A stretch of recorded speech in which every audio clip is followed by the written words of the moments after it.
Bonjour. Aujourd'hui, on plonge dans une histoire assez incroyable, celle d'Eren Blukai. Imaginez, pas de diplôme, 55 000 $ de dette et comme bureau, le Wi-Fi gratuit des cafés. Ah oui, le point de départ est saisissant. Et quelques années plus tard, Il est entrepreneur en ligne, nomade numérique à Bali, il gère une équipe, une entreprise qui cartonne. c'est ça. Et comment on passe de l'un à l'autre, c'est toute la question. Exactement. On va décortiquer ça en se basant pas mal sur une interview super intéressante de la chaîne YouTube System.o. Oui, l'idée c'est vraiment de comprendre les rouages de cette transformation, passer de la survie pure, de la nécessité à la construction d'un vrai système qui génère des revenus réguliers et qui offre cette liberté, quoi. Liberté géographique, liberté financière. Voilà. On va regarder les stratégies, l'acquisition des compétences, ça c'est clé, les changements de mentalité aussi, et bien sûr le rôle des outils comme System.io. Ok, super programme. Alors, commençons par le début. Eran, il a la trentaine, pas vraiment de parcours classique, il galère à trouver un job après avoir fait du bénévolat. Hmm. Et il le dit très clairement, hein, le business en ligne, au début, c'était pas un rêve de grandeur, c'était juste la seule porte de sortie pour gagner sa vie. Vraiment une question de survie. Il squattait les cafés pour avoir Internet, et ça, c'est fondamental. Ça contraste tellement avec l'image un peu glamour qu'on a parfois de l'entrepreneuriat. Là, c'est l'absence d'alternative, le fameux « pas le choix », qui a été le vrai moteur. Il ne se voyait même pas comme entrepreneur, le mot n'avait pas de sens pour lui. Exactement. Cette pression, cette urgence, c'est un catalyseur puissant. Ça forge une détermination différente, je pense. C'est pas juste une passion, c'est vital. Et ses débuts sur le net, c'est pas une promenade de santé, hein. 6 mois à essayer de comprendre comment ça marche, les webinaires, l'emailing. Il raconte même, c'est assez drôle qu'il répondait à chaque email automatique reçu, pensant parler à une personne.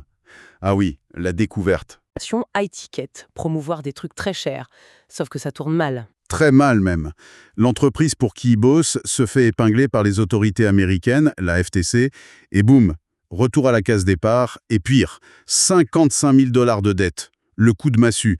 Mais c'est souvent dans ces moments-là que la vraie lucidité émerge. Oui, parce que quand on lui parle de revenus passifs à cette époque, sa réponse est hyper pragmatique. Oui, elle est presque pas sexy, sa réponse. Il dit: avant de rêver d'automatisation, de produits digitaux, l'urgence absolue, c'est d'avoir une compétence. Un truc que les gens sont prêts à payer. C'est ça, le fameux get a skill. Exactement. L'enseignement majeur ici, c'est la valeur d'abord. Savoir faire quelque chose d'utile. Sans ça, il n'y a rien à vendre, donc rien à automatiser. C'est la base. Et cette compétence, il l'a choisie. Créer des tunnels de vente, des sites web avec des outils no-code. Il avait un peu touché à Shopify avant, lors d'une tentative ratée de dropshipping. Il capitalise là-dessus. Voilà, il décroche son premier client, 200 $ pour monter une boutique Shopify. Il repart de là, prestataire de service. Mais avec un lourd passif de dette. Donc compétence d'abord, monétisation directe ensuite. Pas de formule magique, juste du travail basé sur une compétence réelle. C'est plus lent, mais c'est solide. Et pour trouver des clients, sa méthode est simple mais efficace. Il traîne sur les groupes Facebook, il l'aide, il répond aux questions techniques, gratuitement. Ils seront utiles en gros. Exactement. Et forcément, on le remarquait. Les gens le contactent en privé, alors il structure un peu. Consultation gratuite pour aider à choisir un logiciel, son lead magnet, puis il propose ses services Done for You. Il construit tout pour eux. Malin. Et en plus, il touche des commissions d'affiliation sur les logiciels qu'il recommande. Double gain. C'est ça le modèle hybride, super intelligent pour démarrer avec une compétence technique. La consulte gratos pour la confiance et les leads, le service pour le cash immédiat, et l'affiliation pour commencer à construire du récurrent.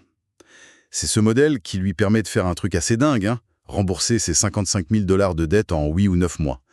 Oui, alors là, il faut bien réaliser ce que ça implique. J'imagine que ça veut dire bosser comme un fou. Ah bah oui, très clairement. Ça signifie sans doute des semaines de 60, 70 heures, peut-être plus. Un focus total sur livrer les clients, trouver les suivants. Il faut non seulement la compétence, mais une discipline de fer, quoi. Gérer son temps, son argent, chaque euro gagné devait aller au remboursement. C'est pas magique, c'est du travail acharné, nourri par cette urgence de sortir la tête de l'eau. Ok, c'est bon de le rappeler. Une fois cette étape franchie, ça a dû être un soulagement énorme. Un poids en moins, c'est sûr. Et la machine est lancée. Il continue, et les revenus d'affiliation commencent à monter. Il atteint un seuil important, 1 500 $ par mois de revenus récurrents, surtout via l'affiliation. Ça couvrait ses frais de l'époque. Et ça, psychologiquement, ça change tout. C'est plus la même pression. C'est la preuve que sa stratégie long terme avec l'affiliation, ça fonctionne. Ça lui donne de l'air pour épargner, investir. Il achète un bien en Australie, et puis envisager de devenir nomade digital. C'est le tremplin. Et il continue d'ajuster son offre. Fin 2020, il lance un truc assez original. Il construit les funnels des clients en direct avec eux, sur Zoom. Il le regarde faire. Concept intéressant, très transparent, ça marche du tonnerre. Mais il se retrouve coincé. Des journées entières sur Zoom, non-stop pendant des mois. Le succès qui tue quoi. Le fameux piège du prestataire qui réussit, tu vends ton temps, et quand ça marche trop bien, t'as plus de temps. C'est cette saturation et le fait que ses anciens clients revenaient pour du support qui l'amène à l'étape suivante. Laquelle? Créer sa première offre par abonnement, sa première membership, pour du support technique continu. L'idée, c'est de ne plus vendre des heures, mais en accès. D'accord. Et c'est là que le choix de Loki devient crucial. Exactement. Pour cette membership, il a besoin d'un bon système d'affiliation pour que d'autres puissent la promouvoir. Et il trouve que le système de l'outil qu'il utilisait avant n'est pas top pour ça. C'est ce besoin très précis qui le pousse à chercher ailleurs. Il tombe sur System.io. Oui, mais ce qui est notable, c'est qu'il ne saute pas dessus direct. Il prend son temps, 3 ou 4 mois, pour vraiment tester l'outil à fond. Il fait sa due diligence, comme il dit. C'est seulement après ça qu'il décide de migrer et de changer sa recommandation principale. Une approche très méthodique. Et pendant ces tests, il a une sorte de déclic sur le modèle d'affiliation de System.io. C'est ça? Tout à fait. Il réalise que oui, les plans sont moins chers que chez certains concurrents. Donc les commissions par vente sont potentiellement plus faibles au début. Ça peut paraître moins attractif au premier abord, sauf qu'il observe autre chose. Grâce à ce prix plus bas, les gens restent abonnés beaucoup plus longtemps. Le taux d'attrition, le churn, est bien plus faible. Ah, intéressant! Et ça, c'est un calcul stratégique fondamental. Il comprend qu'un flux de revenus, peut-être un peu moins élevé par client, mais beaucoup plus stable et prévisible dans le temps, c'est bien mieux pour construire du passif durable. C'est un arbitrage super important. Moins de gains immédiats, mais plus de sécurité à long terme.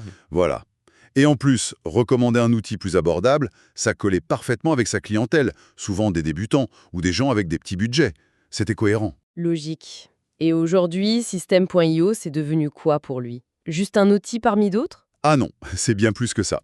C'est vraiment le cœur de son système. Il gère tout avec. Ses différents sites, ses offres services, cours, blogs, il héberge plus de 20 formations dessus, gère sa liste email de 20 000 contacts, les automatisations comme les relances de panier. Impressionnant. Et il pousse l'outil assez loin. Il a son propre programme d'affiliation pour ses produits, géré via System.io. Il utilise des formulaires de contact intelligents. Intelligent, c'est-à-dire? Par exemple, le formulaire pose des questions différentes si tu es déjà client payant ou pas. Et les infos peuvent être envoyées direct dans une feuille Google Sheets, qu'il utilise comme CRM maison, sans payer un logiciel CRM dédié. Ah ouais, malin ça. Optimiser les outils qu'on a déjà. C'est exactement ça. Ça montre qu'avec une bonne maîtrise technique, tu peux créer des solutions efficaces sans empiler les abonnements. C'est l'automatisation et l'intégration au service de l'efficacité, même pour une petite structure à la base. Et son offre principale aujourd'hui, cette membership Expert Q&A, comment ça fonctionne exactement? Alors, le principe est assez génial. Les membres posent leurs questions techniques pointues. Lui ou son équipe répondent, souvent en créant un tuto vidéo sur mesure. Ok, du support personnalisé. Oui, mais l'astuce, c'est la réutilisation. La vidéo est faite pour être utile à plein de monde, elle est envoyée aux membres bien sûr, mais ensuite, hop, publiée sur YouTube. Ah, d'accord, ok. Excellent. Du coup, le support client devient une machine à créer du contenu de valeur qui attire de nouveaux prospects et montre son expertise. Une question résolue pour un, ça peut en aider des milliers via YouTube. C'est très fort. Et la communauté? Il gère ça comment? Via des groupes Facebook, mais avec des règles assez strictes, non? Oui, c'est un choix assumé. Pas de blabla inutile, pas d'autopromo, pas de conseils techniques donnés par n'importe qui. Le but, c'est l'aide technique fiable via son équipe. Moins d'interactions communautaires classiques, mais plus de focus sur l'expertise. C'est ça. Il compense par des appels Zoom de groupe pour les membres payants, animés par son équipe, et un support individuel. C'est un choix d'efficacité et de contrôle qualité, en fait. Et tout ça, il ne le fait plus seul, évidemment. Il a une équipe maintenant. Ah oui, une équipe solide. 2 personnes à plein temps pour le support technique et le Done for You, un monteur vidéo à plein temps crucial avec tout ce contenu, une modératrice Facebook à temps partiel, une agence pour la pub Facebook, et même un assistant perso, coach sportif à Bali. Ça montre bien le passage à une autre échelle. C'est l'étape obligatoire pour scaler. Ça lui libère du temps pour la stratégie, la création de contenu phare, et financièrement, ça tient la route. Il dit que rien que ses revenus d'affiliation, System.io, dépassent son ancien salaire. Il réinvestit beaucoup aussi, dans la pub, dans l'équipe. Ok, donc si on essaye de résumer tout ça, on part de la survie pure, des dettes, De très bas, oui. pour arriver à un système complexe, rentable, qui lui donne un vrai style de vie. Les clés, ça semble être d'abord cette obsession d'acquérir une compétence utile, Fondamental. ensuite un suivi du service pur à un modèle hybride avec l'affiliation. Puis le choix stratégique d'un outil central, System.io, aligné avec sa vision long terme, et enfin savoir construire une équipe et automatiser. C'est une excellente synthèse. Son parcours montre vraiment comment la tech, au service d'une compétence, d'une stratégie et d'une grosse capacité de travail, peut créer des opportunités incroyables, même sans filer au départ. Et sa philosophie compte aussi. Pas de high ticket, beaucoup de valeurs gratuites et cette vision des étapes. Couvrir les frais pro, puis perso, puis le Dreamland. Il insiste sur la douleur initiale comme moteur. Oui, ce pain, comme il dit. Il y a une authenticité là-dedans. Il n'essaie pas d'enjoliver les débuts difficiles. Et pour finir, peut-être une petite réflexion. Oui, une pensée qui me vient en analysant son modèle. Eran a vraiment bâti son succès sur une générosité assez radicale. Beaucoup de contenu gratuit, très pratique, des offres payantes accessibles. Ça va un peu à l'encontre de l'idée qu'il faut retenir l'info pour vendre du coaching ou des formations très chères. C'est vrai. Alors la question un peu provoque, ce serait jusqu'où cette stratégie de la valeur gratuite et de l'accessibilité peut-elle aller? Est-ce que cette transparence, cette volonté d'aider le plus grand nombre à démarrer, même si on gagne moins par client mais qu'on en garde plus, plus longtemps, est-ce que c'est un modèle d'avenir, peut-être plus durable, plus éthique pour certains business en ligne? Une question intéressante sur l'évolution des modèles sur Internet. Voilà. Matière à réflexion, est-ce que donner presque tout gratuitement, c'est finalement la meilleure façon de construire une entreprise solide à long terme dans certains domaines? C'est à méditer.